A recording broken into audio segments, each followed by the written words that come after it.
एक बार की बात है, एक छोटे से गांव में नीरज नाम का एक लड़का रहता था। नीरज साधारण था, लेकिन उसका दिल बड़ा था। वह हमेशा दूसरों की मदद करने के लिए तैयार रहता, पर उसे कोई खास नहीं समझता था। एक दिन जब नीरज जंगल से गुजर रहा था, उसने एक पुरानी जादुई छड़ी पड़ी देखी। छड़ी पर धूल जमा थी, लेकिन उसमें कुछ अजीब सी चमक थी। नीरज ने वह छड़ी उठाई और अचानक एक तेज रोशनी से उसकी आंखें चौंधिया गईं। उसके सामने एक जादूगर प्रकट हुआ, जिसकी लंबी दाढ़ी थी और चमचमाते वस्त्र थे।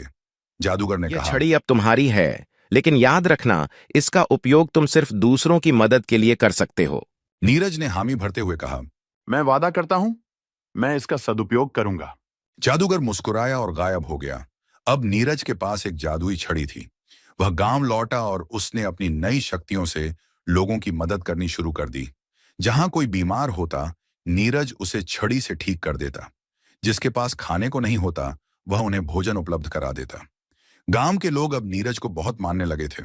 लेकिन एक दिन गांव के मुखिया ने नीरज से तुम कहा। इस छड़ी से और ज्यादा धन क्यों नहीं बना लेते? तुम अमीर बन सकते नीरज हो। ने सोचा, यह तो गलत होगा। लेकिन मुखिया की बातों में आकर उसने छड़ी से सोना बनाने की कोशिश की। जैसे ही उसने स्वार्थ से छड़ी का उपयोग किया, छड़ी की चमक फीकी पड़ने लगी।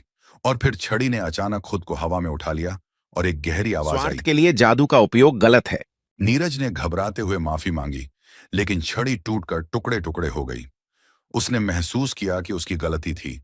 नीरज ने फिर से लोगों की बिना जादू के मदद करनी शुरू कर दी, और धीरे धीरे लोग उसे और भी ज्यादा पसंद करने लगे, क्योंकि अब उसकी सच्ची महानता सामने आ गई थी। इस कहानी से हमें सीखने को मिलता है कि सच्ची शक्ति दिल की अच्छाई में होती है, न कि जादू में।